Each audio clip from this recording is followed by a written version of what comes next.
কেমন আছো সবাই? আসসালামু আলাইকুম গাইস। আলহামদুলিল্লাহ আসসালামাইকুম ভালো ভাইয়া, ভাই, ভালো আপনি আছেন? কেমন? আলহামদুলিল্লাহ ভালো আছি। আপনার এই তো আলহামদুলিল্লাহ, আমিও ভালো আছি। আলহামদুলিল্লাহ, ক্লাসে এসে ভালো লাগতেছে তোমাদের সাথে।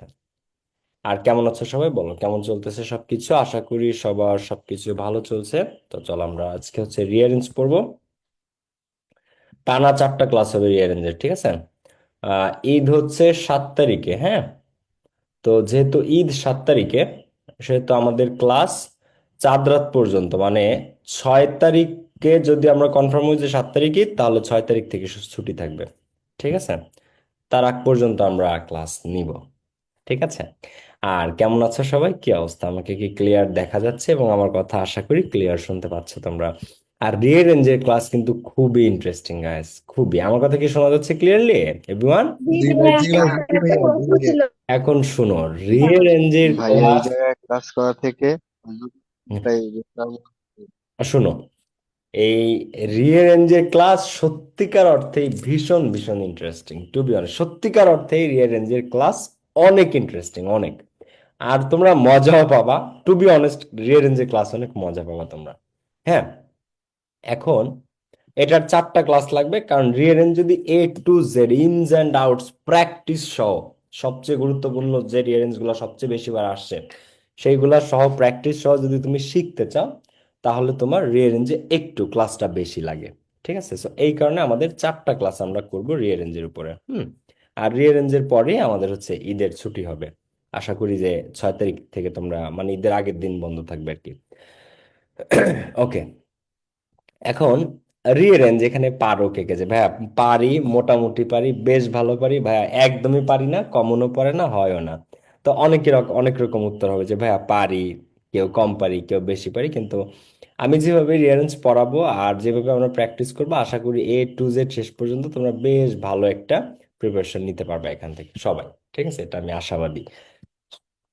তো অনেকগুলা জিনিস বোঝার আছে। প্রথম কথা, আমি রিয়ারেঞ্জের ক্লাস কেন আমি জুমে নিচ্ছি বা জুমে কেন নেই, এটার কারণ হচ্ছে রিয়ারেঞ্জে অনেক কিছু বোঝার আছে। লিটারেলি রিয়ারেঞ্জে অনেক কিছু বোঝার আছে সত্যিকার অর্থেই। আর অনেকগুলা অ্যাঙ্গেল থেকে। আর কিছু কিছু টপিক আছে যেটা মূলত তোমার এত ছড়ানো ছিটানো বিষয় টেনে আনতে হয়, যেটার জন্য স্মার্ট বোর্ড না। এইটা হচ্ছে বেস্ট। তুমি এই যখন রিয়ারেন্স পড়াবো, এটা থ্রুতে তুমিও বুঝতে পারবা যে এটাতে আসলে জুমই দরকার ছিল। আচ্ছা, এখন আসো আমরা যদি শুরু করতে যাই। তো রিয়ারেঞ্জ 10টা সেন্টেন্স এলোমেলো অবস্থায় থাকবে। 10টা ক্লাসটা রেকর্ড হচ্ছে, ক্লাস শেষে সবাই রেকর্ডেড পেয়ে যাবা, ঠিক আছে?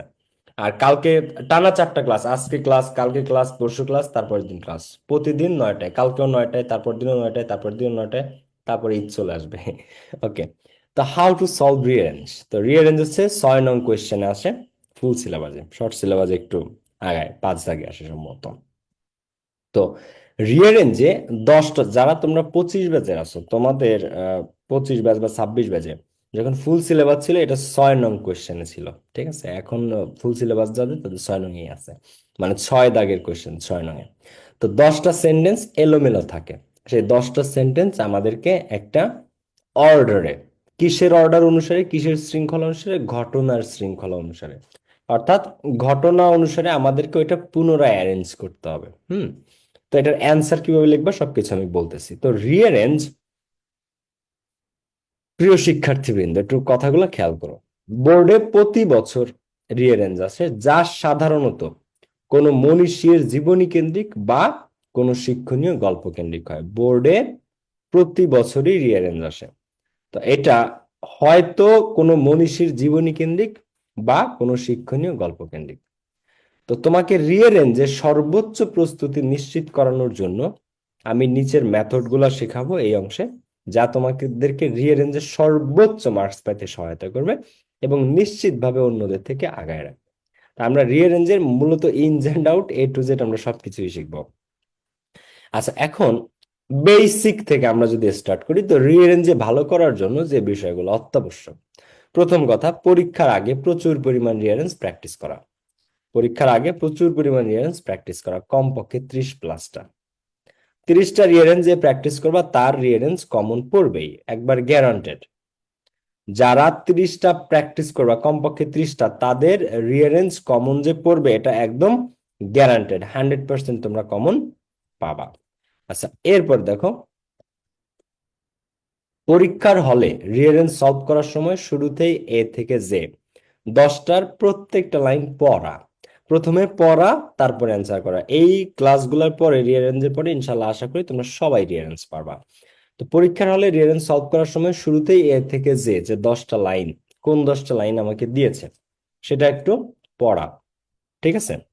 এরপরে প্রত্যেকটা লাইনের অর্থ বুঝতে হবে বা বোঝার চেষ্টা করতে হবে। প্রত্যেকটা লাইনের, যদি যারা তোমরা ভোকাবুলারিতে ভালো, প্রত্যেকটা লাইন অর্থ বুঝে অ্যান্সার করার চেষ্টা করবা। এরপর অর্থ ও ঘটনার ধারাবাহিকতা অনুসারে সেন্টেন্স গুলা সাজানো। এরপরে কি, অর্থ আর ঘটনার ধারাবাহিকতা অনুসারে সেন্টেন্স গুলোকে সাজাতে হবে, ঠিক আছে? আচ্ছা, এখন দেখো, সর্বোপরি এটা একটু পরে শেখাবো আমি, আগে একটু আমরা আরো বিষয়গুলো আছে সেগুলোতে একটু যাই। দেখো, আমরা যদি একটু নিচের দিকে যাই, যে রিয়ারেঞ্জ মূলত কই থেকে আসে বা কিভাবে আমরা কমন পাইতে পারি। তো পরীক্ষায় দুই ধরনের রিয়ারেঞ্জ সবচেয়ে বেশি আসে। কয় ধরনের রিয়ারেঞ্জ পরীক্ষাতে? দুই ধরনের রিয়ারেঞ্জ সবচেয়ে বেশি আসে। এক, মহৎ ব্যক্তির জীবনী কেন্দ্র। দেখো, আমরা কিন্তু আস্তে আস্তে ভিতরের দিকে ঢুকতেছি, সবাই মনোযোগী হও। মহৎ ব্যক্তির জীবনী কেন্দ্রিক রিয়ারেঞ্জ। আর দুই, শিক্ষণীয় স্টোরি বা গল্প কেন্দ্রিক রিয়ারেঞ্জ। তো এই দুই ধরনের রিয়ারেঞ্জ পরীক্ষাতে সবচেয়ে বেশি আসে। হয় মহৎ ব্যক্তির জীবনী নিয়ে আসে, না হয় কোনো শিক্ষণীয় স্টোরি বা শিক্ষণীয় কোনো গল্প কেন্দ্রিক, এডুকেশনাল স্টোরি, এডুকেশনাল মেসেজ, এমন ধরনের কোনো গল্প নিয়ে। এই দুইটা ক্যাটাগরির রিয়ারেঞ্জই সবচেয়ে বেশি আসে এবং এই দুইটা থেকেই তোমরা পাবা। এখন দুইটার অ্যান্সার করার নিয়ম দুই রকম। দুইটার অ্যান্সার করার টেকনিক, দুইটার শেখার টেকনিক, দুইটার পুরার টেকনিকটা আলাদা। শেখার টেকনিকও দুইটার আলাদা। তো প্রথমে আমরা মহৎ ব্যক্তির জীবনী কেন্দ্রিক যে রিয়ারেঞ্জ, বায়োগ্রাফিক্যাল স্টোরি কেন্দ্রিক রিয়ারেঞ্জ, এটা শিখব। এটা শেখার পরে, এটা শেষ হলে তারপর আমরা শিক্ষণীয় স্টোরি বা গল্প কেন্দ্রিক রিয়ারেঞ্জের দিকে যাব, বা এডুকেশনাল রিয়ারেঞ্জের দিকে আমরা তারপরে যাব, ঠিক আছে? এখন তাহলে আমরা শুরু করতে পারি। ওকে, তাহলে আমরা শিক্ষণীয়, আরেকটা হচ্ছে বায়োগ্রাফিক্যাল। তো আমরা বায়োগ্রাফিক্যাল মহৎ ব্যক্তিদের জীবনী নিয়ে এটা দিয়ে আমরা স্টার্ট করি। আমার কথা ক্লিয়ার শোনা যাচ্ছে বাচ্চারা? অলোকে? ভাইয়া লিমিট বাড়ান, জি ভাইয়া লিমিট ভাইয়া। বাড়ান। শোনা যাচ্ছে। আচ্ছা, লিমিট আমি বাড়াইতেছি, লিমিট বাড়তে তখন 5 মিনিট সময় লেগে যাবে। আমি ভাবি নাই যে এত মানুষ আসবে আজকেও বৃষ্টি বাদলের মধ্যে। ঠিক আছে, আমি এটা বাড়াচ্ছি, নেক্সট ক্লাস থেকে তোমরা পেয়ে যাবা। এখন মহৎ ব্যক্তিদের জীবনী কেন্দ্রিক যেটা, হ্যাঁ, এই জন্য একটু আগে আগে আসবা। দেখো, 5-10 জন ঢুকতে পারে না, এমন না যে অনেকে পারে না, 5-10 জন হয়তো বা ঢুকতে পারতেছে না যারা লেটে আসছে বা লেটে আসে। ঠিক আছে, সমস্যা নেই, রেকর্ডেড ক্লাস তো আছে, আর আমি বাড়াই দিব না নেক্সট ক্লাস থেকে। তো মহৎ ব্যক্তিদের জীবনী কেন্দ্রিক যে রিয়ারেঞ্জ, এটা আমাদের সবার আগে পড়তে হবে। এটার মধ্যে কারা কারা পড়ে? মহৎ ব্যক্তিদের। আর শিক্ষণীয় স্টোরি বা গল্প কেন্দ্রিক, এটার মধ্যে কারা কারা পড়ে? এখন একটা জিনিস তোমাদেরকে আমি বলে দিই, এই মহৎ ব্যক্তির জীবনী হাতে গোনা কয়েকজন, মাত্র হাতে গোনা, রবীন্দ্রনাথ, কাজী নজরুল, ডক্টর মোহাম্মদ শহীদুল্লাহ, এটা হাতে গোনা কয়েকজন, ঘুরে ফিরে তাদেরটা আসে। কিন্তু শিক্ষণীয় স্টোরি বা গল্প কেন্দ্রিক যেটা, এইটা ধরো 10টা আমি তোমাদেরকে পড়াবো, তার মধ্যে থেকে একটা তোমরা কমন পেয়ে যাবা।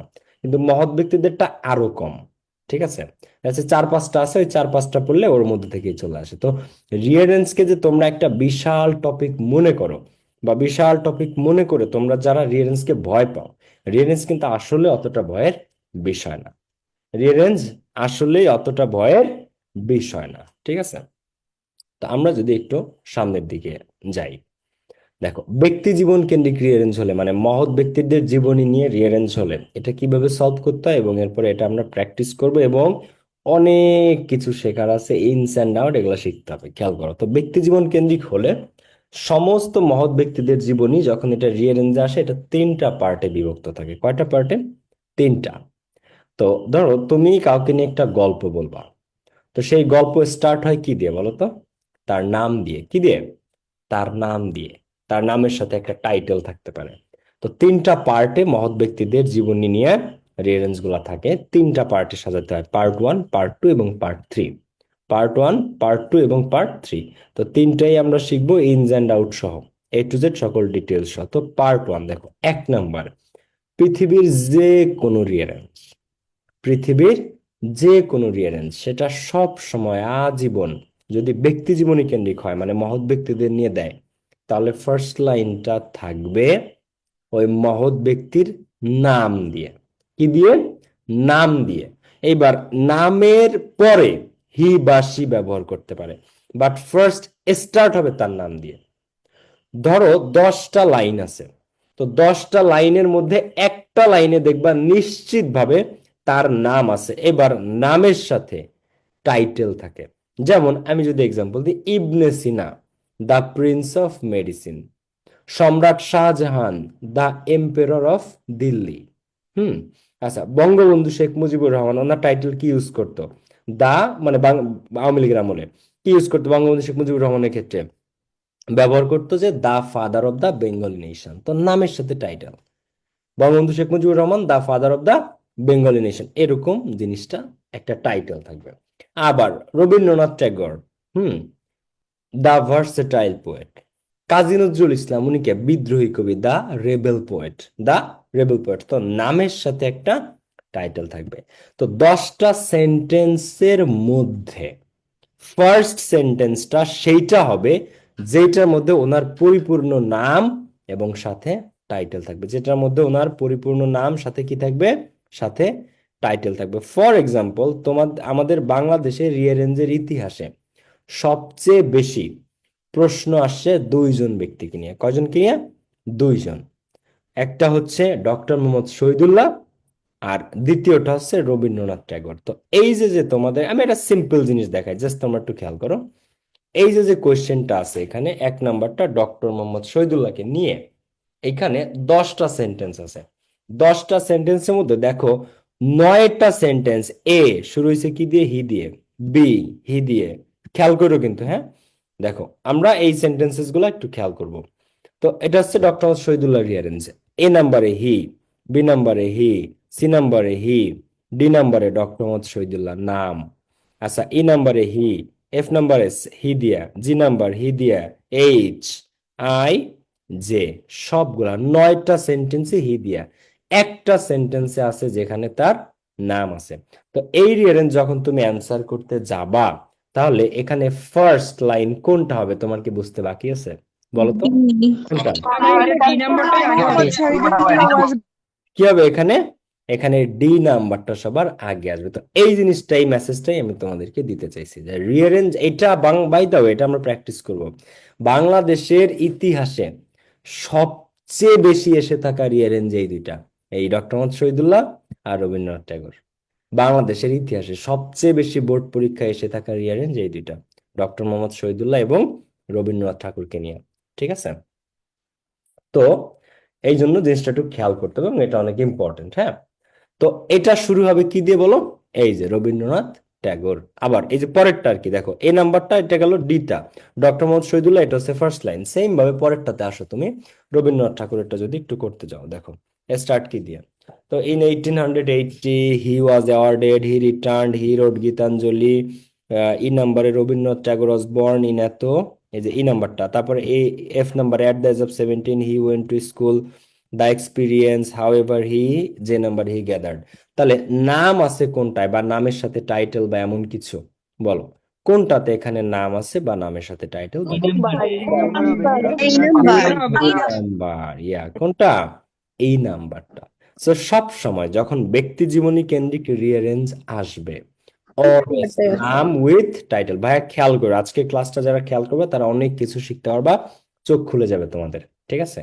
সো এই জিনিসটা ফার্স্ট অফ অল কি, নামের যে লাইনটা সেটা আমরা সবার আগে আনবো যখন ব্যক্তি জীবনী কেন্দ্রিক রিয়ারেঞ্জ আসবে। আর এই দুটো ভেরি ভেরি ইম্পর্টেন্ট, এই দুটো আমরা আজকে প্র্যাকটিস করে ফেলবো। ওকে, সো প্রথমে ব্যক্তি জীবনী কেন্দ্রিক রিয়ারেঞ্জ আসলে তাহলে আমরা কি, নাম এবং নামের সাথে টাইটেল থাকবে। এখন সবার কি টাইটেল দিবে? না, সবার টাইটেল আমরা দিবে না, সবার টাইটেল আমরা পাবো না, কিন্তু মেজরিটি পাবো। যাদের টাইটেল আছে তাদের টাইটেল আমরা পাবো, যাদের টাইটেল আছে তাদের টাইটেল আমরা পাবো, আর যাদের টাইটেল নাই তাদেরটা তো আমরা পাবো না। তো নাম উইথ টাইটেল। আচ্ছা, এইবার জন্মস্থান আর জন্মসাল এটা অনেক সময় এক লাইনেও দিতে পারে, আবার অনেক সময় সেকেন্ড লাইন, দ্বিতীয় লাইনেও দিতে পারে। তো যদি এক লাইনে দেয় তখন ডিরেক্ট পাবা Rabindranath Tagore was born in 1861 in Jorasanko, Kolkata, এরকম। Doctor Mohammad Shahidullah was born, এরকম। তো একসাথে অনেক সময় একসাথেও পাবা, আবার অনেক সময় সেকেন্ড লাইনে প্রথমে নাম বলে দ্বিতীয় লাইনে গিয়ে জন্মস্থান আর জন্মসাল পাবা। প্রথমে নাম, পরের লাইনে গিয়ে জন্মস্থান জন্মসাল, এটা এক লাইনেও পাইতে পারো, দুই লাইনেও পাইতে পারো। ঠিক আছে, আচ্ছা গেল এটা।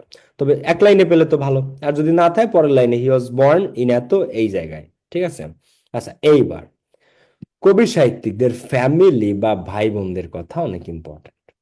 তোমরা যদি বাংলার কবি পরিচিতি পড়ো, ইংরেজি কবি পরিচিতি পড়ো, তো দেখবা তারা, সে ছিলেন এত ভাই বোনের মধ্যে এততম, এই তথ্যটা অনেক ইম্পর্টেন্ট। এবং আরেকটা তথ্য দেয় যে সে সম্ভ্রান্ত পরিবার থেকে এসেছে, অত্যন্ত দরিদ্র পরিবার থেকে এসেছে। ম্যাক্সিমাম কবি সাহিত্যিক বিখ্যাত মানুষ তারা দরিদ্র পরিবার থেকে এসেছে, সবাই রবীন্দ্রনাথ ঠাকুরের মতো সম্ভ্রান্ত ধনী পরিবার থেকে, প্রভাবশালী পরিবার থেকে আসে নাই। তো এই জন্মস্থান বা জন্মসালের পরে আসবে কেমন ফ্যামিলি থেকে সে এসেছে। পুওর বা পোভার্টি লাইনের নিচে, দরিদ্র, দরিদ্র সীমার নিচে, বা খুবই দরিদ্র, অত্যন্ত দরিদ্র পরিবার থেকে, বা সম্ভ্রান্ত পরিবার থেকে, কেউ হিন্দু পরিবার থেকে, কেউ সম্ভ্রান্ত মুসলিম পরিবার থেকে, এই ধরনের একটা তথ্য থাকে। ফ্যামিলি, কেমন ফ্যামিলি থেকে আসছে। আর যদি ফ্যামিলি না দেয় তাহলে এরকম থাকে যে সে এত ভাই বোনের মধ্যে এততম, সে এত ভাই বোনের মধ্যে এততম। ঠিক আছে, আচ্ছা। তো ফ্যামিলি বা ভাই বোন নিয়ে কিছু একটা তোমরা পাবা, যে তার এই ধরনের পরিবার থেকে এসেছে, comes of a modest family, comes of a poor family, এরকম কিছু একটা থাকবে। অথবা এত ভাই বোনের মধ্যে সে এততম, he is 30th of the 16th siblings, 16 ভাই বোনের মধ্যে সে 14তম, মনে করো, এরকম। হ্যাঁ, তো ফ্যামিলি বা ভাই বোন এটা এই লাইন। এরপরে আসতেছে কবি সাহিত্যিকদের। তোমার, আমাদের শৈশব ইম্পর্টেন্ট না হইলেও কবি সাহিত্যিকের শৈশব খুব ইম্পর্টেন্ট। কবি সাহিত্যিক বা বিখ্যাত মানুষদের শৈশব খুবই ইম্পর্টেন্ট। হ্যাঁ, এদের শৈশব নিয়ে, তার শৈশব কেটেছে অমুক নদীর তীরে, তার শৈশব কেটেছে তমুক নদীর তীরে। এই তথ্যটা খুবই দেয়া থাকে, যে তাদের চাইল্ডহুড কোথায় কেটেছে। তো চাইল্ডহুড কেন্দ্রিক, তার শৈশব কেটেছে কপোতাক্ষ নদীর তীরে, তার শৈশব কেটেছে শীতলক্ষ্যা নদীর তীরে, তার শৈশব কেটেছে ধলেশ্বরী নদীর তীরে, তার শৈশব কেটেছে ধানসিঁড়ি নদীর তীরে, আবার আসিব ফিরে ধানসিঁড়িটির তীরে, তাই না? তো এরকম চাইল্ডহুড কেন্দ্রিক কিছু একটা থাকে তাদের শৈশব নিয়ে। হুম, চাইল্ডহুড কেন্দ্রিক, যে তার শৈশব কোথায় কেটেছে। কারণ মানুষের শৈশবের একটা গুরুত্বপূর্ণ প্রভাব থাকে তার পরবর্তী জীবনে গিয়ে। মানুষের শৈশবের একটা গুরুত্বপূর্ণ প্রভাব থাকে তার পরবর্তী জীবনে গিয়ে। তো ফ্যামিলি বা ভাই বোনদের কথার পরে শৈশব, শৈশব কোথায় কেটেছে, এবং এরপরে তার স্কুল কলেজের পড়াশোনা, কোন স্কুলে বা কোন কলেজে। এবার শৈশবের পরপরই স্কুলে। এবার কবি সাহিত্যিকদের আমলে ওদের সময় এসএসসি ছিল না, কি বলে জানো, ম্যাট্রিক পাস করেছে সে, এই অমুক স্কুল থেকে এত সালে ম্যাট্রিক পাস করে, ম্যাট্রিক। ঠিক আছে, সেই আমলে এটাকে ম্যাট্রিক বলতো।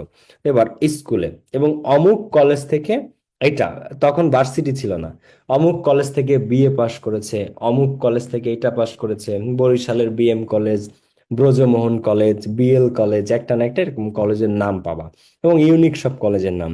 তো অমুক কলেজ থেকে সে বিএ পাশ করেছে। তো এই যে গেল চাইল্ডহুড, শৈশব আর স্কুল কলেজের পড়াশোনা। এখন এই পর্যন্ত তোমরা হয়তো সর্বোচ্চ 4টা সেন্টেন্স পাবা। কয়টা? 4টা, এর বেশি পাবে না। নাম উইথ টাইটেল, জন্মস্থান জন্মসাল, এটা দুইটা মিলে একটা অথবা দুইটা, কেমন পরিবার থেকে এসেছে বা কয় ভাই বোনের মধ্যে কততম, শৈশব নিয়ে একটা সেন্টেন্স পাবো, এটা তারপরে দিতে হবে। এটা কিন্তু সিকোয়েন্স, মানে ধারাবাহিকতা কিভাবে হবে। শৈশব নিয়ে একটা তথ্য থাকবে, তারপরেই পড়াশোনায় চলে যাবে, কোন স্কুল থেকে ম্যাট্রিক এবং কোথা থেকে কলেজ। অনেক সময় দুইটা এক লাইনেও থাকবে, এত সালে ম্যাট্রিক, এত সালে অনার্স কমপ্লিট করে বা অনার্স পাস করে। আচ্ছা, এই যে গেল পার্ট 1। এই ধারাবাহিকতায় সাজাতে হবে, নাম, জন্মস্থান জন্মসাল, কেমন ফ্যামিলি থেকে আসে বা কয় ভাই বোনের মধ্যে কততম, শৈশব কোথায় কেটেছে, স্কুল কলেজের পড়াশোনা। পার্ট 1।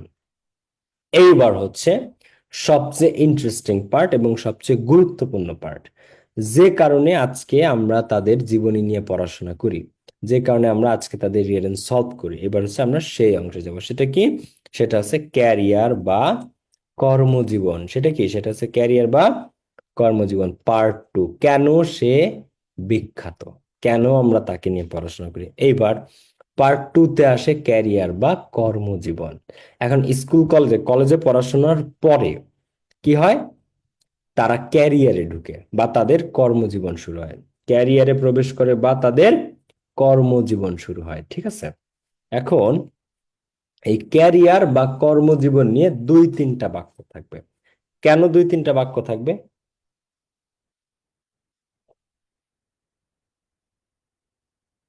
কারণ এই কবি সাহিত্যিকরা এদের জীবনে একটা কাজ করে না, কবি সাহিত্যিকরা এদের জীবনে কোনো একটা কাজ করে না, এরা একাধিক বিষয়ের সাথে জড়িত থাকে।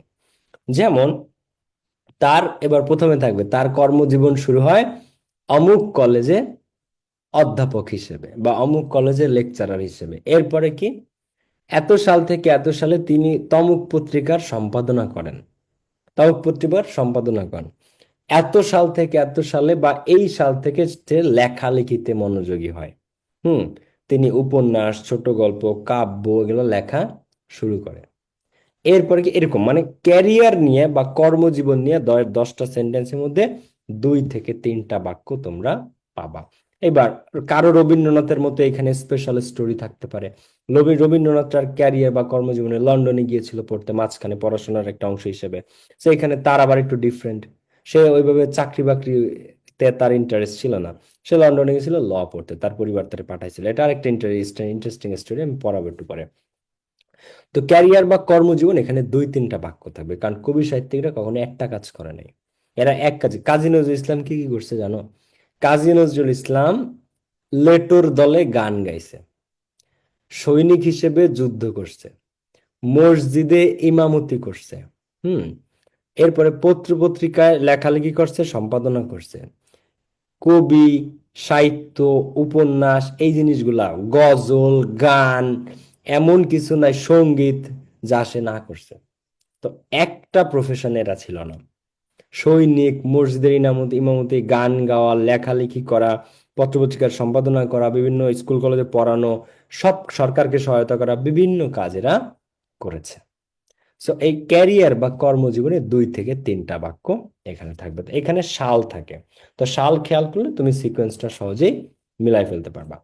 এইবার এই ক্যারিয়ার বা কর্মজীবনের পরে, মানে ক্যারিয়ার বা কর্মজীবনে যে 2-3টা বাক্য থাকে, এই ক্যারিয়ারে যাওয়ার পরেই মানুষ কাজ করতে করতে এমন কিছু একটা সৃষ্টি করে ফেলে যেটা তার আবিষ্কার বা যেটা তার অবদান, তার কৃতিত্ব, যার কারণে আজকে আমরা তার রিয়ারেন্স পড়তেছি। তো এই ক্যারিয়ার বা কর্মজীবনে 2-3টা বাক্য থাকবে।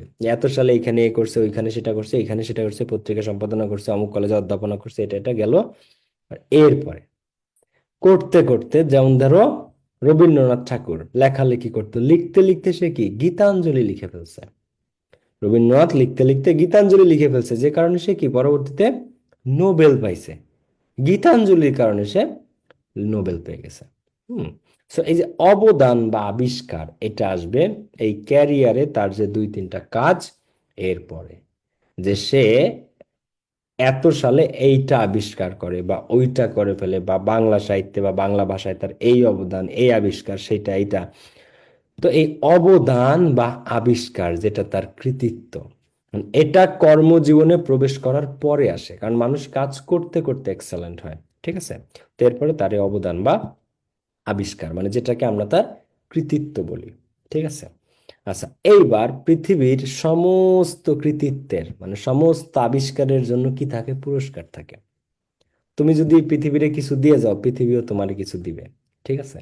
তো এই মানুষ যত অবদান থাকে, যত আবিষ্কার থাকে, যত কৃতিত্ব থাকে, সমস্ত আবিষ্কারের জন্য কি থাকে? সমস্ত আবিষ্কারের পুরস্কার থাকে, সকল আবিষ্কারের পুরস্কার থাকে। হুম, তো এত সালে বাংলা একাডেমি পুরস্কার, এত সালে স্বাধীনতা পদক, এত সালে ভারতরত্ন পুরস্কার, এত সালে পদ্মা বিভূষণ পুরস্কার, এত সালে পদ্মভূষণ পুরস্কার, এত সালে নোবেল, যে যেটা পাইছে একটা না একটা থাকবে। 21শে পদক, এগুলা খুব বিখ্যাত আমাদের দেশে, বাংলা একাডেমি পুরস্কার, স্বাধীনতা পদক, 21শে পদক, তো এই জিনিসগুলা। তো রবীন্দ্রনাথের ক্ষেত্রে আবার নোবেল। তো এই মানুষের অবদান বা আবিষ্কারের পরে তার কৃতিত্বের পুরস্কার থাকে, এইটা আসবে এরপরে। এইটা আসবে তারপরে, মানে একদম শেষের দিকে গিয়ে, যে তার অবদান বা আবিষ্কারটা, এবার ওই অবদান বা ওই কৃতিত্বের কারণে সে এত সালে হি ওয়াজ অ্যাওয়ার্ডেড দিস, তাকে এটা অ্যাওয়ার্ড দেওয়া হয়। আচ্ছা, এইবার পুরস্কার পাওয়ার পরে মানুষ আর বেশি দিন বাঁচে না। ঠিক আছে, কি পুরস্কার পাওয়ার পরে মানুষ আর বেশি দিন বাঁচে না। এরপরে final line, he was died in এত, তিনি এত সালে মৃত্যুবরণ করেন। ঠিক আছে, কখনোই পুরস্কার পাওয়ার পরে মানুষ আর বেশি দিন বাঁচে না, সেই আর কি। তো এত সালে সে মৃত্যুবরণ করেন, তো হি ওয়াজ ডায়েড ইন এত, তারপর তার মৃত্যুবরণ, তারপরে কি মৃত্যুবরণ। সো জিনিসটা কি বোঝা গেছে? এখন এইটা হচ্ছে কি, এইটা হচ্ছে যে সিকোয়েন্স, এটা হচ্ছে সিকোয়েন্স। ওকে, তো একটা ব্যক্তি জীবনী কেন্দ্রিক রিয়ারেঞ্জ আসলে সেটাকে এইভাবে, এই অ্যাঙ্গেলে তোমাদেরকে সাজাতে হবে। আর যদি শিক্ষণীয় স্টোরি বা গল্প কেন্দ্রিক হয় তাহলে কিভাবে করব, সবগুলা সিস্টেম আমি শেখাবো, সব পড়াবো, don't worry, one by one. So এই যে যে ব্যক্তি কেন্দ্রিক রিয়ারেঞ্জটা, তাহলে part one, part two, part three.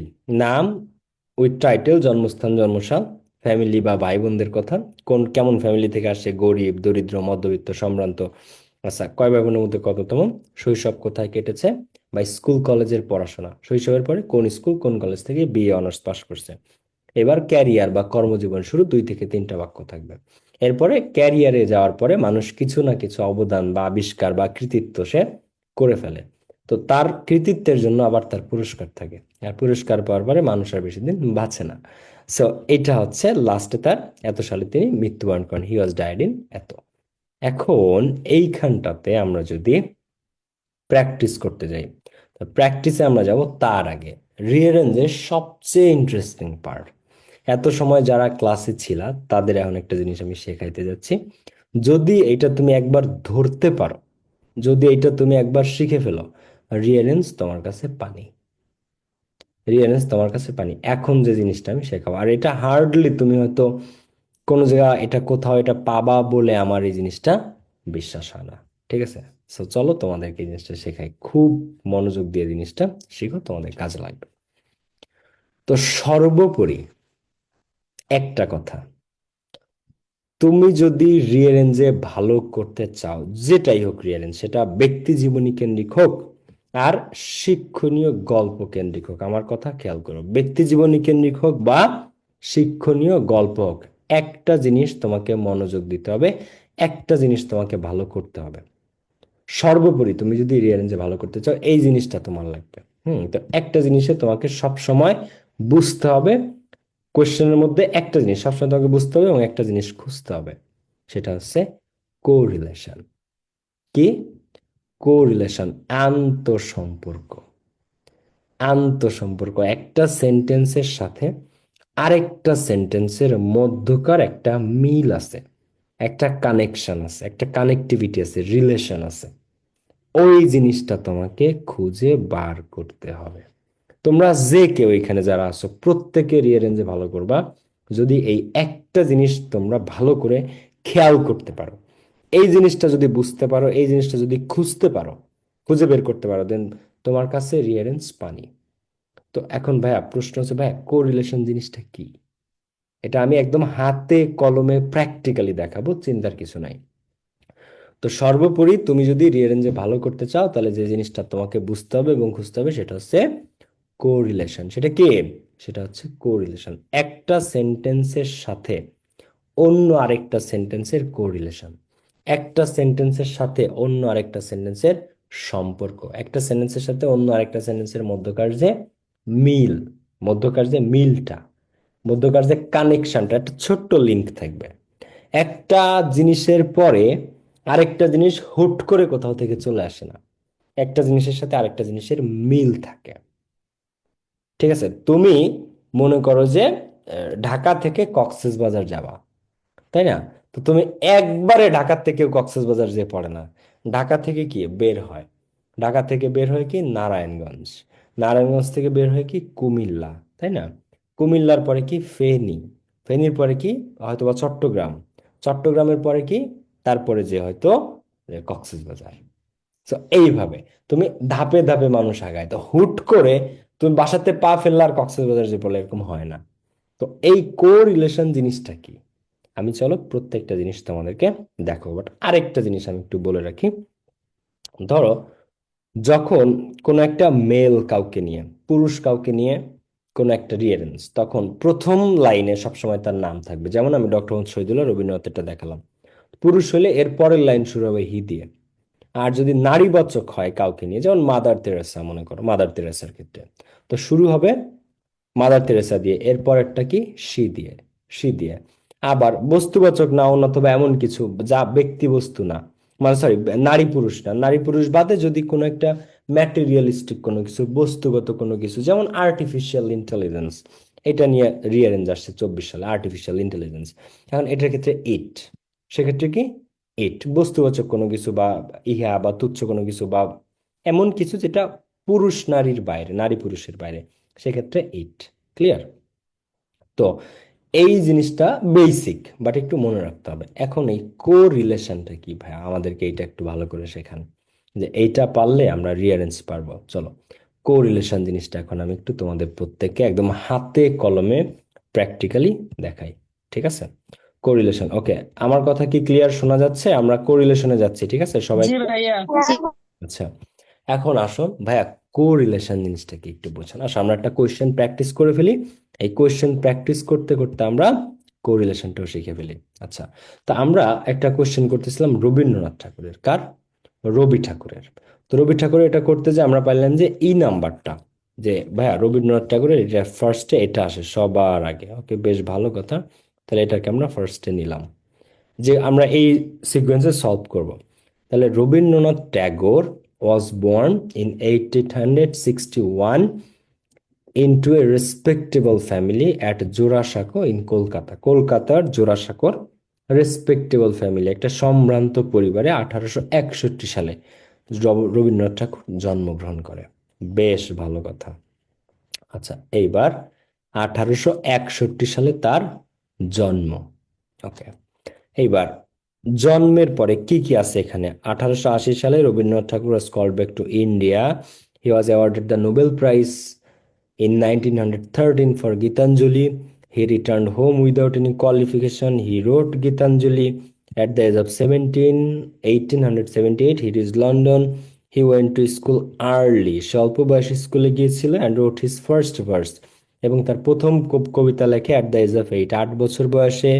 The experience had lasting effect. However, he never gave up his habit of writing poetry. He gathered much experience from his stay in London. ওকে, আমরা সবগুলা পড়লাম, ঠিক আছে, বেশ ভালো কথা। আচ্ছা, এইবার রবীন্দ্রনাথ জন্ম হয়েছে সম্ভ্রান্ত পরিবারে জোড়াসাঁকো কলকাতাতে। এরপরে কি আসার কথা বলো। এখন এখানে একটা লাইনে কি কি তথ্য দিয়ে দিছে দেখো। রবীন্দ্রনাথ ঠাকুর নাম, তার জন্মস্থান, জন্মসাল, দেখো তার জন্ম কত সালে, 1861 সালে। কোথায় সেটাও দিয়েছে, জোড়াসাঁকো কলকাতাতে, এক লাইনের মধ্যে। আবার কেমন পরিবার সেটাও কিন্তু উল্লেখ করে দিচ্ছে, রেসপেক্টেবল ফ্যামিলি। সো 3 লাইনে এক লাইনে কভার করে দিচ্ছে। নাম উইথ টাইটেল বা নামের ব্যাপারটা, কত সালে জন্ম, কোন জায়গায় জন্ম, এবং কেমন পরিবারে জন্ম, 3টা জিনিস একসাথে দিয়ে দিচ্ছে। 3টা জিনিস একসাথে দিয়ে দিচ্ছে, যে তার রেসপেক্টেবল ফ্যামিলিতে জন্ম, একই সাথে দিয়ে দিচ্ছে। তাহলে এরপরে কি আসবে? শৈশব। শৈশব মানে শৈশব বা স্কুল কলেজ, এই ধরনের জিনিস নিয়ে, মানে কেমন পরিবার, জন্মস্থান, জন্মসাল, নাম, এগুলো দিয়ে দিছে। তাহলে এইবার আমরা যদি দেখি যে হি ওয়েন্ট টু স্কুল আর্লি। এবার কাজী নজরুল আর রবীন্দ্রনাথের ব্যাপারটা কি তোমরা জানো সবাই? এরা দুইজনই অল্প বয়সে স্কুলে গেছিল। এখন স্কুলে যখন যায় এরা, এরপরে স্কুল আর ওদের ভালো লাগে নাই। স্কুলে যখন গিয়েছে ছোটবেলায়, এরপরে ওই স্কুল আর ওদের ভালো লাগে নাই, তো পরে ওরা আর স্কুলে যায় নাই। ঠিক আছে? তো এই কারণে হি ওয়েন্ট টু স্কুল আর্লি, ওরা আর্লি অল্প বয়সে স্কুলে গিয়েছিল। And wrote his first verse, এবং সে তার প্রথম কবিতাটা লেখে।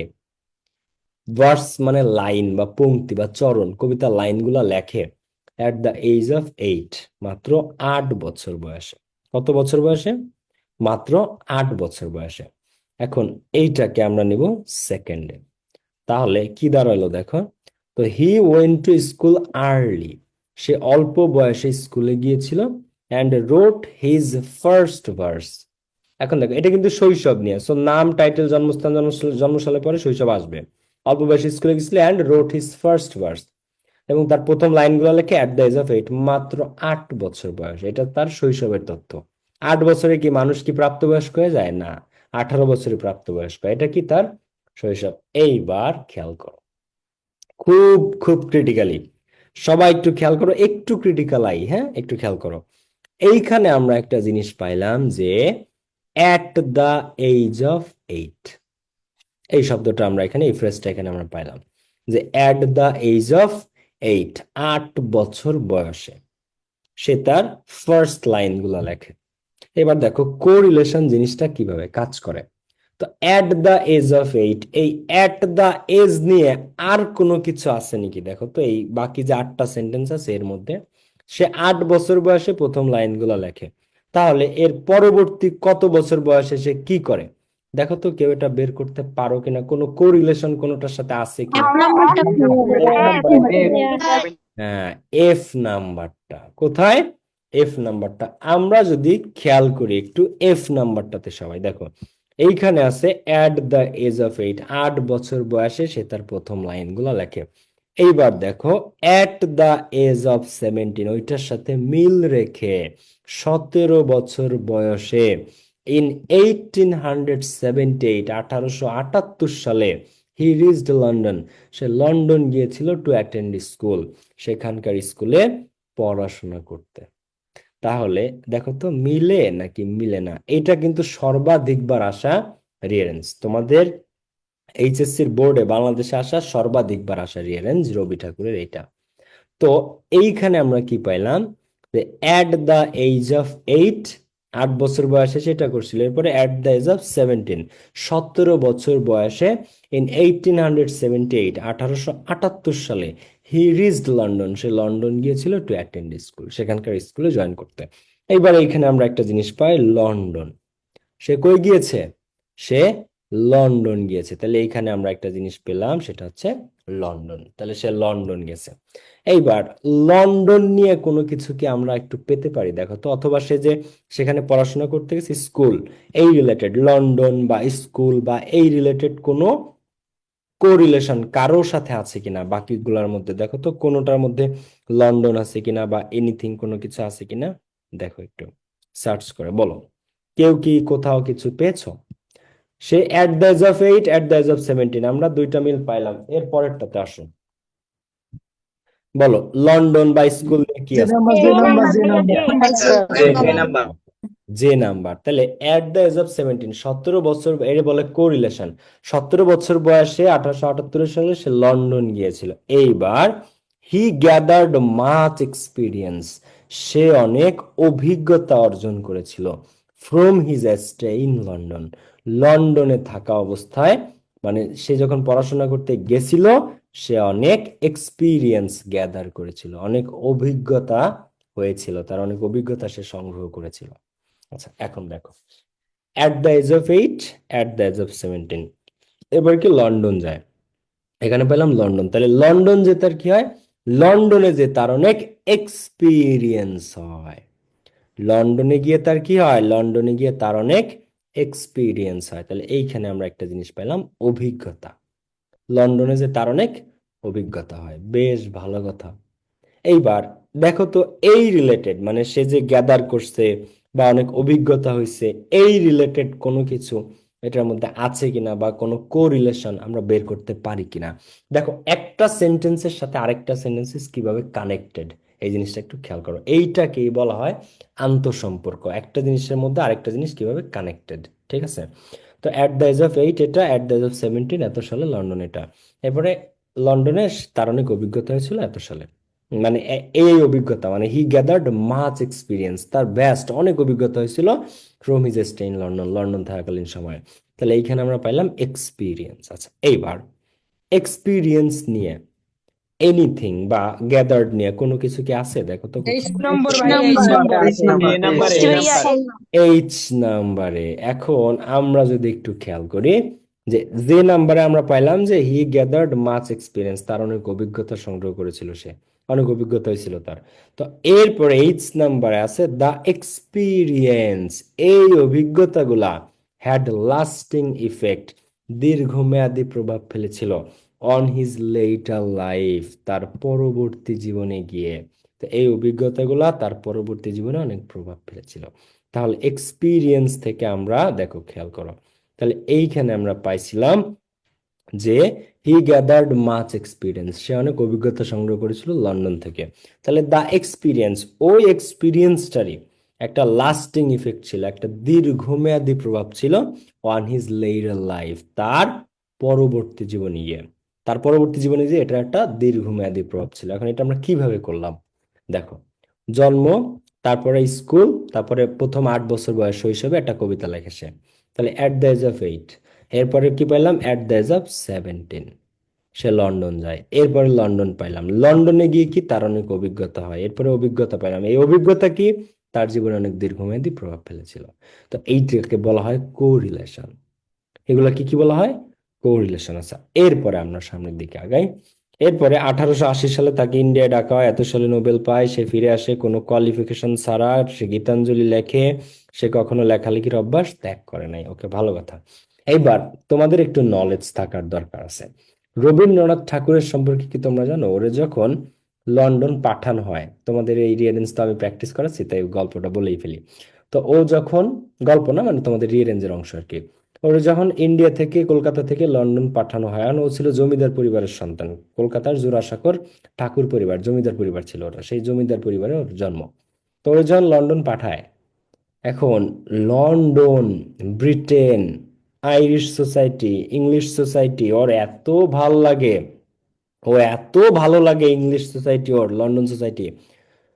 ও মাসে একটা করে চিঠি লিখতো কলকাতায় ওর বাবা মার কাছে। তো চিঠি পৌঁছাইতে অনেক সময় লেগে যেত সেই আমলে। তো ওই চিঠিতে, চিঠি ভরা শুধু থাকতো ওই ইংলিশ সোসাইটির প্রশংসা। ধরো তোমরা আমাকে পাঠাইছো লন্ডন পড়তে, and আমি তোমাদের সাথে, তখন তার মোবাইল ছিল না, যোগাযোগ করি চিঠিতে। তা আমি যখন চিঠি লিখতাম, চিঠি ভরা শুধু আমি এই লিখতাম যে লন্ডন আমার এত ভাল লাগে, লন্ডন সমাজ এরকম, লন্ডনের মানুষ ওরকম, লন্ডনের কমিউনিটি এরকম, এখানকার রাস্তাঘাট, যান জীবন, মানে লাইফস্টাইল সবকিছু এরকম, আমার এত ভাল লাগে, অত ভাল লাগে, আমি ইমপ্রেসড, আমি থাকতে চাই, আমি কখনোই লন্ডন ছেড়ে যেতে চাই না, এই কথা একদিন বলে ফেলে। মানে লন্ডনে যাওয়ার পরে লন্ডন সমাজ ওর এত ভাল লাগে, চিঠি লিখতে লিখতে চিঠি ভরা থাকতো, যখনই চিঠি লিখতো, যে চিঠি লিখতো, যে মাসে লিখতো, ভরা থাকতো লন্ডন সমাজের প্রশংসা। তো একদিন চিঠিতে বলে ফেলে যে আমার লন্ডন এতই ভালো লাগে, আমি কখনো লন্ডন ছাড়তে চাই না, আমি লন্ডন থাকতে চাই। এই তো, এইবার ওর পরিবারের লোকজন ভাবে কলকাতায় যে আর মনে হয় রবীন্দ্রনাথ কখনোই কলকাতায় ফিরে আসবে না, আমরা মনে হয় আমাদের ছেলেটাকে হারিয়েই ফেললাম, আমরা মনে হয় আমাদের ছেলেটাকে হারাই ফেললাম, আর মনে হয় ও কোনোদিন ফিরে আসবে না। তখন ওই চিঠির ইমিডিয়েট উত্তর দেয় ওর ফ্যামিলি। ইমিডিয়েট উত্তরে বলা হয় যে তোমার আর পড়াশোনা করতে হবে না, তুমি ল পড়তে গেছো, ল কমপ্লিট করতে হবে না, তুমি ইন্ডিয়াতে ফিরে আসো। ইমিডিয়েট, তুমি ইন্ডিয়াতে ফিরে আসো, তোমাকে আর স্টাডি করতে হবে না লন্ডনে, তুমি ইন্ডিয়াতে ফিরে আসো। এটা হচ্ছে 1880 সালের ঘটনা। ঠিক আছে, তোমার আর পড়তে হবে না, তুমি ইন্ডিয়াতে ফিরে আসো। ঠিক আছে, এই যে, তো এখান থেকে, তো ইন 1880, 1880 সালে Rabindranath was called back to India, তাকে ইন্ডিয়াতে ফিরে আসতে বলা হয়। Rabindranath was called back to India, ঠিক আছে, যে তুমি ইন্ডিয়াতে ফিরে আসো, তোমাকে আর ল পড়তে হবে না। এখন ফিরে আসা, কল্ড ব্যাক, এইটার সাথে এর মধ্যে কোনটার কোরিলেশন হয়? অ্যাওয়ার্ডেড নোবেল, তার নোবেল দেওয়া হয়। হি রিটার্নড হোম, সে ফেরে, উইদাউট এনি কোয়ালিফিকেশন, কোনো ধরনের গুণাবলী বা মার্কস গ্রেড ছাড়া। হি রোড গীতাঞ্জলি, সে গীতাঞ্জলি লেখে। He never gave up his habit of writing poetry, সে কখনো তার লেখালেখির অভ্যাস ত্যাগ করে নাই। তো এর মধ্যে কোনটা তোমার কাছে কো রিলেটেড বা কানেক্টেড মনে হয় আমাকে একটু বলো, যে তিন নাম্বার ভাই, তিন নাম্বার ভাই। এখন দেখো তো, he was called back to India, তাকে ইন্ডিয়াতে ডাকা হয়। তো কল্ড ব্যাক মানে কি, যে তুমি রিটার্ন করো, ফিরে আসা। তো এটার সাথে কোরিলেটেড কোনটা? রিটার্ন হোম, সে ফিরে আসে। কল্ড ব্যাক মানে তাকে ফিরে আসতে বলা, যে তুমি ফিরে আসো, কল্ড ব্যাক, কল ফরওয়ার্ড না, কল ব্যাক, যে তুমি ফিরে আসো। তো কল্ড ব্যাক মানে কি? Return home. এটা কোরিলেশন, কানেক্টেড। তো এত সালে কল ব্যাক টু ইন্ডিয়া, তাকে ইন্ডিয়াতে ডাকা হয়। তো হি রিটার্ন হোম, সে ফিরে আসে without any qualification of distinction, কোনো ধরনের ডিস্টিংশন, স্বীকৃত মার্কস বা গুণাবলী ছাড়াই। ডিস্টিংশন মানে স্বতন্ত্র মার্কস, 100 মধ্যে 90, 95, degree, A+, first division, second division, third division, এরকম ডিস্টিংশন মার্ক। তো কোনো ধরনের ডিস্টিংশন ছাড়াই, কোনো সার্টিফিকেট ছাড়াই হি রিটার্ন হোম। তো কল্ড ব্যাক, এটার সাথে কোরিলেটেড কাকে পেলাম আমরা? Return home. তো সে ফিরে আসে without any qualification of distinction, কোনো ধরনের মানে শিক্ষাগত ফার্স্ট ডিভিশন মার্কস গ্রেড ছাড়াই সে ফিরে আসে। ওকে, এইবার এত কিছু যে তার জীবনে চলতেছে, সে ভালো ছিল কলকাতায়, তার এত কিছু মধ্যে দিয়ে তার পরিবার তাকে পাঠাইছে ইংল্যান্ডে অ্যান্ড ল পড়তে। এখন সে ইংল্যান্ডে, সে ল পড়া বাদ দিয়ে সে ইংল্যান্ডের মানুষের প্রেমে পড়ে গেছে, ইংল্যান্ড সমাজের প্রেমে পড়ে গেছে, সে আর আসবে না এই কথা বলতেছে। তখন তার পরিবার আবার তারে ফিরাই নিয়ে আসে, সে মন খারাপ করে আবার ফিরে আসে লন্ডন থেকে। তো এই যে যে তার জীবনে যাচ্ছে আসতেছে উত্থান পাথা মানে পতন, এটার মধ্যে এইগুলার মধ্যেও সে কখনো তার লেখালেখির অভ্যাস ত্যাগ করে নাই। মানে সে যে 8 বছর বয়সে কলম ধরে লিখছে, এই লেখা তার চলতেই আছে, চলতেই আছে। তো যা হয়ে গেছে, হাউ এভার, যাই হোক, he never gave up his habit of writing poetry. সে কখনো এই যে এত কিছুর মধ্যে লন্ডন যাচ্ছে, কলকাতা থেকে আবার ফ্যামিলি ফিরে আসতে বললে আবার ফিরে আসতেছে, কিন্তু এর মধ্যেও হি নেভার গেভ আপ, সে কখনোই ত্যাগ করে নাই his habit of writing poetry, কাব্য লেখা। রাইটিং, এখানে আমরা কি পেলাম? রাইটিং পোয়েট্রি, সাহিত্য লেখা বা কাব্য লেখা সে কখনো ত্যাগ করে নাই। পোয়েট্রি মানে সাহিত্য, ঠিক আছে। তো এত কিছুর মধ্যেও সে কখনো লেখালেখি ত্যাগ করে নাই। এইখানে আমরা জিনিস পেলাম একটা, রাইটিং। কি পেলাম? রাইটিং, লেখালেখি সে ত্যাগ করে নাই। এবার রাইটিং যেহেতু আমরা পাইলাম, এবার রাইটিং এর সাথে কি মেলে? তাকে এত সালে নোবেল দেওয়া হয়, 13 সালে, আর হচ্ছে হি রোট গীতাঞ্জলি। রাইটিং এর সাথে কোনটা মেলে এখানে দেখো তো? রোট। রাইটিং এর সাথে কি মেলে এখানে? রাইটিং এর সাথে এখানে রোট মেলে, দেখো। রাইটিং পোয়েট্রি, তো এত কিছুর মধ্যেও সে লেখালেখির অভ্যাস ত্যাগ করে নাই। তো ত্যাগ করে নাই বলেই সে লিখতে লিখতে হি রোট গীতাঞ্জলি, সে গীতাঞ্জলি লিখে ফেলে। লেখালেখির অভ্যাস সে ত্যাগ করে নাই। রাইটিং পোয়েট্রি, সে লেখালেখি চালাই গেছে। এই রাইটিং থেকে আমরা পাইলাম রোট। তো সে লেখালেখি ত্যাগ করে নাই বলেই লিখতে লিখতে সে গীতাঞ্জলি লিখে ফেলছে। গীতাঞ্জলি কি? A collection of Bengali songs of superior quality. Superior মানে উৎকৃষ্ট মানের বাংলা গানের সমাহার হচ্ছে গীতাঞ্জলি। গীতাঞ্জলিতে কি আছে? বাংলা গানের উৎকৃষ্ট মানের যত টপ নচ বাংলা গান আছে, সেরা সেরা বাংলা গান, তার একটা সংগ্রহ হচ্ছে গীতাঞ্জলি। তো এই রাইটিং পোয়েট্রি, রাইটিং থেকে কি পেলাম? রোট গীতাঞ্জলি। তো সে লিখতে লিখতে কি গীতাঞ্জলি লিখে ফেলেছে, লিখতে লিখতে সে গীতাঞ্জলি লিখে ফেলছে। বেশ ভালো কথা। এবার এইখানে আমরা পাইলাম গীতাঞ্জলি। তো he was awarded the Nobel prize, তাকে নোবেল পুরস্কার দেওয়া হয় 1913 সালে ফর গীতাঞ্জলি, গীতাঞ্জলির জন্য।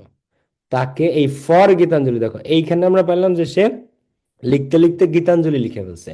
তো ফর গীতাঞ্জলি, সেই গীতাঞ্জলির জন্য he was awarded the Nobel peace prize in 1913 তাকে নোবেল পুরস্কার দেওয়া হয়। সো বিষয়টা একটু খেয়াল করো। হি রোট গীতাঞ্জলি, এই ফর গীতাঞ্জলি, এই গীতাঞ্জলির জন্যই তো he was awarded the Nobel prize in 1913 for Gitanjali.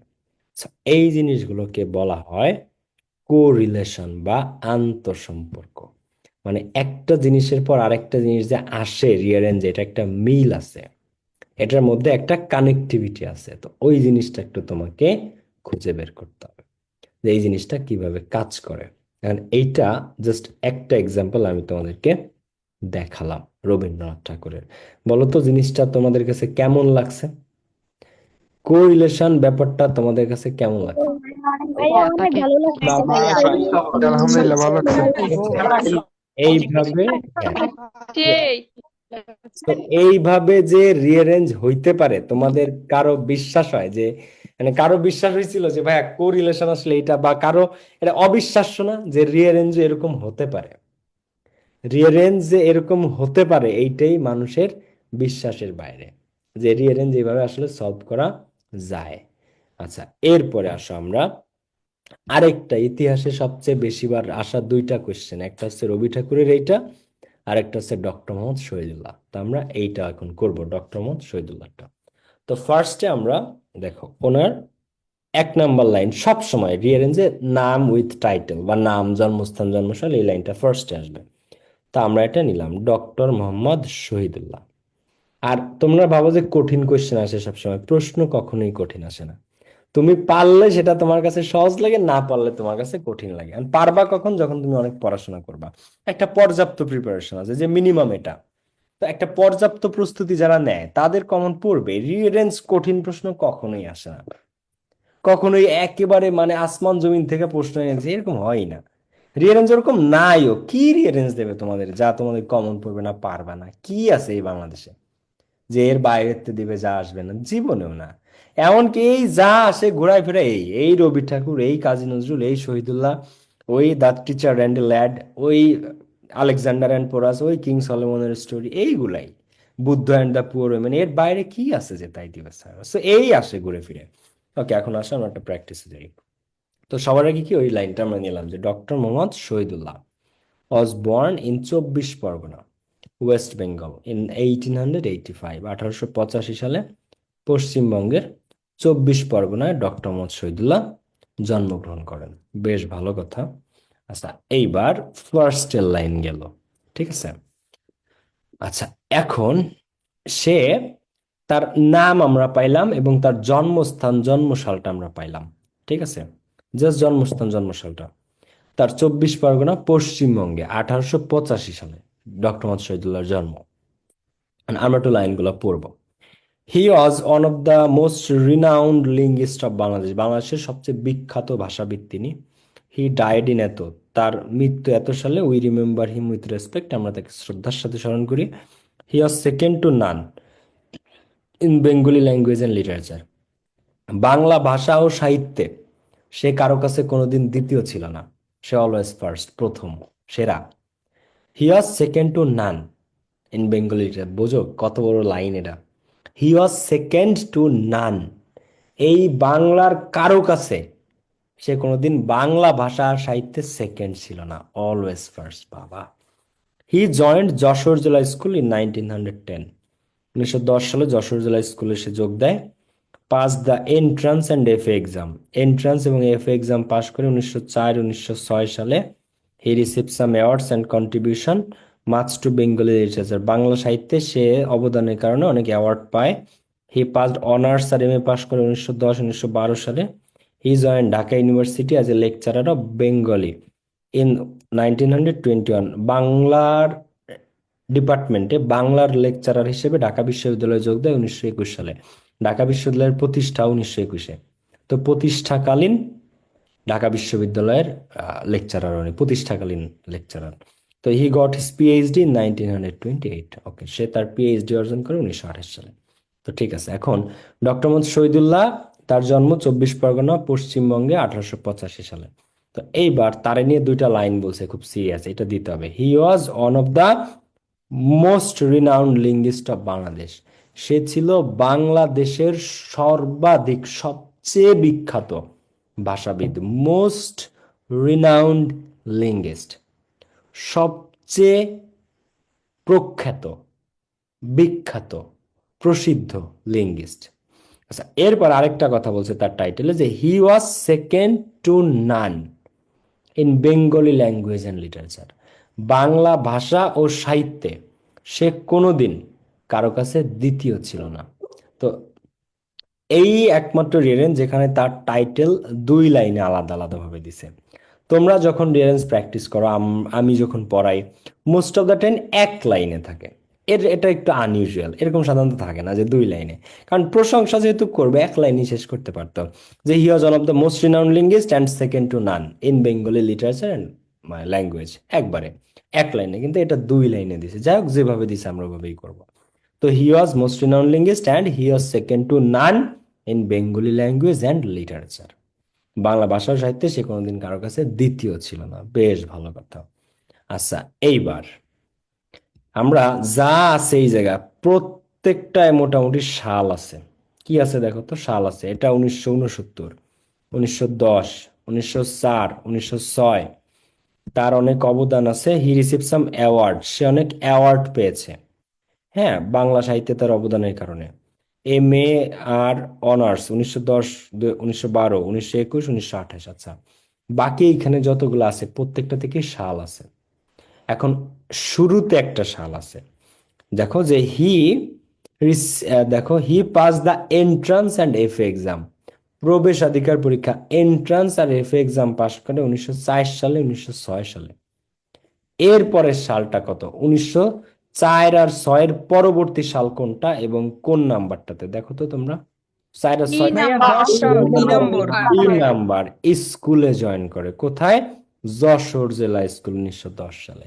তাহলে এইখান থেকে আমরা শুরু করতে পারি। দেখো তো, তার প্রশংসা, তার টাইটেল গেল। হ্যাঁ, তার প্রশংসা বা তার টাইটেলের পরে এইবার আসতেছে যে হি pass the entrance and FA exam in 1904 and 1906, 1904 সালে এবং 1906 সালে সে এন্ট্রান্স এবং এফএ এক্সাম পাশ করে। আচ্ছা, এরপরে এন্ট্রান্স এক্সাম প্রবেশাধিকার পরীক্ষায় পাশ করার পরে কি সে যশোর জেলা স্কুলে ভর্তি হয়। এখন 1904 আর 6 পরবর্তী সাল কি? 1910। কত সালে সে যশোর জেলা স্কুলে ভর্তি হয়? 1910 সালে। তো হি জয়েন্ট যশোর জেলা স্কুল ইন 1910, 1910 সালে সে যশোর জেলা স্কুলে যোগদান করে। আচ্ছা, এখন 10-এর পরে কোনটা? 10-এর পরে কোনটা আছে বলো? 10 সালের পরে সে কি করে? কোন সাল দেখা যাচ্ছে? এইচ। কোনটা? এইচ, যে হি পাসড। হ্যাঁ, he passed honours and MA, সে অনার্স এবং MA পাস করে 1910 অ্যান্ড 1912, 1910 এবং 1912 সালে সে অনার্স এবং MA পাস করে। এটা কিন্তু অনেক সহজ কোয়েশ্চেন, কিন্তু এটা অনেকবার আসে। এত সহজ কোয়েশ্চেন কেন দেয় আমি জানি না, বাট অনেকবার আসছে এটা। সর্বাধিক আসা প্রশ্ন এই দুটা। তো he passed honours and MA in 1910 and 1912, 1910 সালে এবং 1912 সালে। আচ্ছা, এইবার এরপরে কি আছে? 1969 সে মারা যায়। তার আগে আছে অ্যাওয়ার্ড পায়, ঢাকা ভার্সিটির লেকচার হিসেবে 21, আর ঢাকা বিশ্ববিদ্যালয় থেকে সে PhD করে 1928। এখন 1910 আর 12, 10-12 পরের সাল কোনটা আছে এখানে? 4টা সেন্টেন্সের মধ্যে 10-12 পরের সাল কোনটা আছে?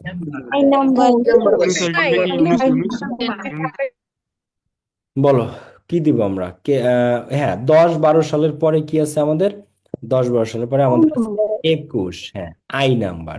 যে হি জয়েন, দেখো অনার্স মাস্টার্স করার পরে হি জয়েন ঢাকা ইউনিভার্সিটি, সে ঢাকা বিশ্ববিদ্যালয়ে জয়েন করে as a lecturer of Bengali. যেহেতু সে বাংলা ভাষার এক্সপার্ট ছিলেন, তো বাংলার লেকচারার হিসেবে সে জয়েন করে 1921 সালে। আচ্ছা, এইখানে আমরা পাইলাম 1921। আচ্ছা, এরপরে কি? 21-এর পরবর্তী সাল কি আছে? 1928। তাই he got his PhD, Dhaka বিশ্ববিদ্যালয় থেকে সে তার PhD করে 1928 সালে। কবে? 1928, 1928-এ। আচ্ছা, এইবার আমাদের লাইন আছে দুইটা। He receive some awards and contribution, সে কিছু অ্যাওয়ার্ড পেয়েছে তার অবদানের কারণে বাংলা সাহিত্যে।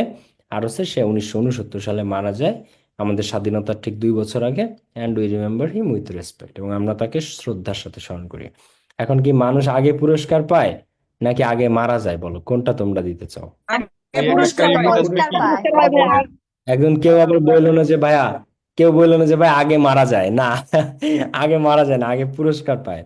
তো হি রিসিভড সাম অ্যাওয়ার্ডস, সে কিছু পুরস্কার পায়, অ্যান্ড কন্ট্রিবিউশন, এবং কিছু স্বীকৃতি সে পায় তার এই যে যে বাংলা সাহিত্যে অবদানের কারণে। ঠিক আছে, এবং ভাষায়, বাংলা ভাষা ও সাহিত্যে। এখন অ্যাওয়ার্ড পাওয়ার পরে বা পুরস্কার পাওয়ার পরে মানুষ আর বেশি দিন বাঁচে না। তো অবশেষে হি ডায়েড ইন 1969, 1969 সালে সে মৃত্যুবরণ করে। অ্যান্ড, এবং we remember him with respect, এবং আমরা তাদেরকে বা তাকে শ্রদ্ধার সাথে স্মরণ করি, খুবই শ্রদ্ধার সাথে স্মরণ করি। এটা on of the most most most important rearrange. তো রবীন্দ্রনাথ ঠাকুর বর্তমান, ডক্টর মোহাম্মদ শহীদুল্লাহ, এই পরীক্ষাগুলোতে এইগুলো সর্বাধিক আসা প্রশ্ন। ঠিক আছে, doctor Mohammad Shahidullah very very important. এই কোশ্চেনটা বহুবার আসছে, আবার আসবে। ঠিক আছে, সো এখন আজকে আমরা যেটা পড়লাম সেটা হচ্ছে যে এই মহৎ ব্যক্তিদের জীবনী কেন্দ্রিক হলে সেটা, আর কো রিলেশন জিনিসটা ভাইয়া, সেটা সাল দিয়ে কো রিলেশন হোক, শব্দ দিয়ে কো রিলেশন হোক, এই কো রিলেশন জিনিসটা যদি তোমরা বের করতে পারো দেন একবারে মনে করো 10 আউট অফ 10। ঠিক আছে, রিয়ারেঞ্জে 10 আউট অফ 10। আর একটু যদি বাসায়, আমি যে আমার তোমাদের বাসায় রিয়ারেঞ্জ না পড়লেও চলবে, আমার এই 4টা ক্লাস যদি কেউ করো তাহলে বাসায় রিয়ারেঞ্জ না পড়লেও তোমাদের চলবে, জাস্ট একবার মানে পরীক্ষার আগে চোখ বলে যাবা, আর কিছু না। ঠিক আছে, A to Z পুরো ফুল নলেজ হয়ে যাবে তোমাদের রিয়ারেঞ্জ নিয়ে। সো নেক্সট দিন আমরা যেটাতে যাব সেটা হচ্ছে শিক্ষণীয় স্টোরি বা গল্প কেন্দ্রিক রিয়ারেঞ্জ। এই ক্লাস যদি কেউ মিস দিছো তার জীবনের কিন্তু 16 আনাই বৃথা। আজকের ক্লাস তোমাদের কেমন লাগছে বলো? রিয়ারেঞ্জের ফার্স্ট ক্লাস যেটা, এর পরের ক্লাসে মিস দেবা তার জীবনে 16 আনাই বৃথা, আমি আগের থেকে বলে দিচ্ছি। অনেক ভালো সুন্দর হয়েছে। আমি অলওয়েজ বলি রিয়ারেঞ্জের, আমি সবসময় তোমাদের একটা কথা বলছেন যে রিয়ারেঞ্জের ক্লাস অনেক ইন্টারেস্টিং, অনেক ইন্টারেস্টিং। এই সত্যিকার ইন্টারেস্টিং ক্লাস নেক্সট দিন। আমি সবসময় বলছি না তোমাদের যে আমাদের রিয়ারেঞ্জের ক্লাস অনেক ইন্টারেস্টিং, তো সত্যিকারের ইন্টারেস্টিং ক্লাস কালকে। তো কালকের ক্লাস যেন কেউ মিস করো না, বুঝতে পারছো? আর জুমের 500-র যে লিমিট ওইটা আমি কিনে রাখবো না। ঠিক আছে, কালকে আমি জুমের যে লিমিট 500+ ওইটা আমি করে রাখবো না, কোনো ভুল হবে না, এটা আমি করে রাখবো মাস্ট কালকে। ঠিক আছে, জুমের লিমিট আমি কালকে বাড়ায় রাখবো। তো কালকে হচ্ছে সত্যিকার অর্থে রিয়ারেঞ্জের ইন্টারেস্টিং ক্লাস, জেনুইনলি এত মজা পাবা, এমন সুন্দর সুন্দর স্টোরি, আর এত মজা পাবা যে মানে আসলে বলবা যে ভাই আরো পড়ান রিয়ারেঞ্জ। ঠিক আছে, তো কালকের ক্লাস কিন্তু কেউ মিস দিও না, ওকে? তো সবাই ভালো থাকো, সুস্থ থাকো। আমি রেকর্ডেড ক্লাস এবং লেকচার শিট আমি দিয়ে দিচ্ছি সকলকে, কেমন? রেকর্ডেড ক্লাস এবং লেকচার শিট আমি প্রোভাইড করে দিচ্ছি সবাইকে। আশা করি ক্লাসটা ভালো লাগলো। দেখা হচ্ছে কালকের ক্লাস রাত 9টায়। আমি কালকে জুমের লিঙ্ক আরো বাড়ায় রাখবো, ওকে? আসসালামু আলাইকুম, আল্লাহ হাফেজ, টেক কেয়ার, বাই বাই।